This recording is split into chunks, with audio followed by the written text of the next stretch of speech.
En el siguiente trabajo comenzaremos hablando del núcleo celular, sus funciones y los procesos que desencadena. El núcleo celular contiene el ADN, es la genoteca de la célula. Ese centro de mando está protegido por una membrana propia, pero esa defensa no puede ser completamente aislada. Las instrucciones tienen que salir en forma de ARN o proteínas y necesita que le entren suministros. Todo ello se efectúa a través de los poros del núcleo, que son como pequeños túneles que se abren al exterior cuando llega la señal de que algo tiene que entrar o salir. El núcleo también es el encargado de guardar toda la información necesaria para formar la célula y dirigir las innumerables reacciones químicas que se requieren para la vida y la reproducción. Está aislado del resto de la célula por una doble membrana, la cual está perforada por poros diminutos revestidos de proteínas.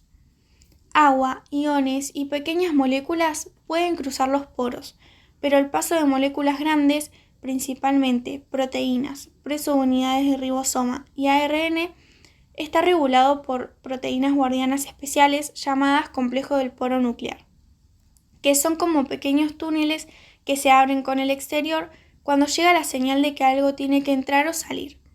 Los intercambios entre el núcleo y el resto de la célula se hacen a través de los poros. El núcleo es el encargado de almacenar el ADN y el ARN. El ADN guarda toda la información genética de los seres vivos. Tanto el ADN como el ARN están compuestos por nucleótidos, los cuales son el monómero de los ácidos nucleicos. Los componentes de un nucleótido son azúcar de 5 carbonos, uno o más grupos fosfato y una base nitrogenada que varía según los nucleótidos: adenina, timina, guanina o citosina, y en el ARN se cambia la timina por el uracilo. Los nucleótidos se encuentran en dos clases generales: nucleótidos de desoxirribosa y de ribosa. El apareamiento de las bases nitrogenadas es un proceso que permite la replicación y la transcripción del ADN. Se basa en la complementariedad de las bases, una propiedad que determina que las bases nitrogenadas se unen entre sí de forma específica. La adenina siempre se une con la timina y la guanina siempre se une con la citosina. Estas bases nitrogenadas apareadas se encuentran en el interior de la doble hélice del ADN. Las cadenas son antiparalelas, lo que significa que están orientadas en direcciones opuestas. Como dijimos anteriormente, el núcleo es el encargado de alojar la información genética. Esta información se guarda en forma de genes, los cuales son segmentos del ADN que nos brindan información codificada en forma de unidades hereditarias. Nuestros genes programan los rasgos específicos que emergen a medida que nos desarrollamos desde el óvulo fecundado hasta convertirnos en adultos, y codifican la información necesaria para producir proteínas, células y organismos enteros. El genoma es el conjunto completo de material genético de un organismo. Incluye todos los genes y la información no codificante presentes en los cromosomas. Un cromosoma es una molécula simple y larga de ADN elaboradamente enrollada en asociación con diversas proteínas. Un cromosoma puede tener cientos o miles de genes, cada uno de los cuales es una secuencia específica de nucleótidos dentro de la molécula de ADN. Los seres humanos tenemos un total de 46 cromosomas agrupados en dos grupos de 23. Los cromosomas sirven como portadores estructurales de los genes, asegurando su correcta transmisión y organización dentro de la célula.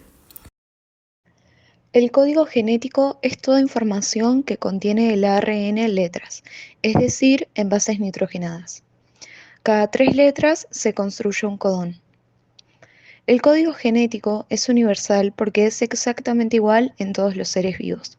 Su especificidad se debe a que cada codón codifica para un único aminoácido específico. Es degenerado porque más de un codón puede codificar para el mismo aminoácido. Y por último, es continuo porque se lee de manera continua, sin solapamiento ni señales de puntuación entre codones. Las moléculas de ADN contienen la información genética para la producción de ARN, mientras que el ARN codifica para proteínas. Esta síntesis de proteínas involucra dos etapas: los procesos de transcripción y traducción. La transcripción en células eucariontes ocurre en el núcleo. Este proceso consta de 3 etapas. 1. Iniciación. Es el reconocimiento de la zona promotora y el ensamblaje del complejo que va a sintetizar el ARN. 2. Elongación. Es la etapa en que se agregan los nucleótidos de manera complementaria a la hebra molde. 3. Terminación. Es el reconocimiento por el complejo de síntesis que debe terminar de transcribir. También ocurre otro proceso importante, la síntesis de ARN mensajero a partir de ADN.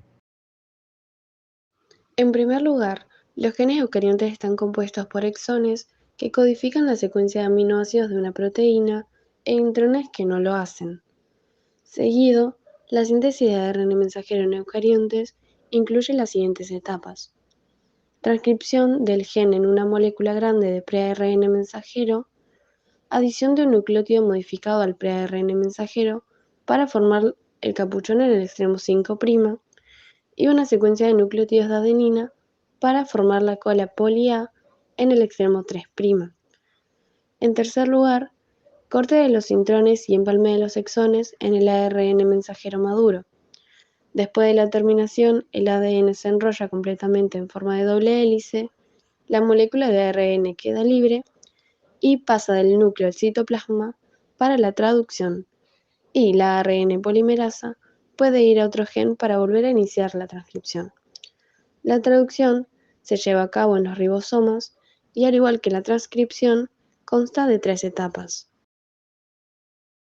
El primero es la iniciación. Un complejo de preiniciación se une al extremo 5 de un ARN mensajero cerca de la secuencia de inicio. En las células eucariotas, el capuchón 5 y la cola poli-A facilitan la unión del complejo del ARN mensajero. El complejo de iniciación barre al ARN mensajero hasta que se encuentra un codón de inicio, AUG, que forma pares de bases con el anticodón UAC de la metionina.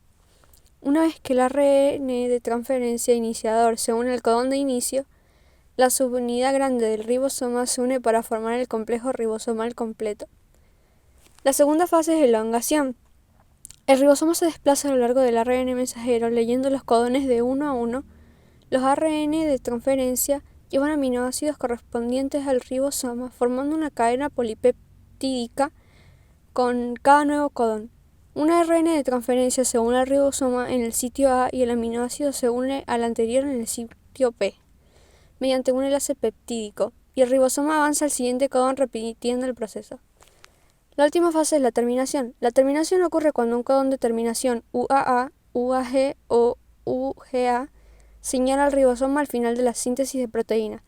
Los codones de terminación no se unen al ARN de transferencia, sino que se unen al ribosoma, unas proteínas llamadas factores de liberación. El ribosoma se desarma en sus unidades mayor y menor, que pueden volver a usarse para traducir.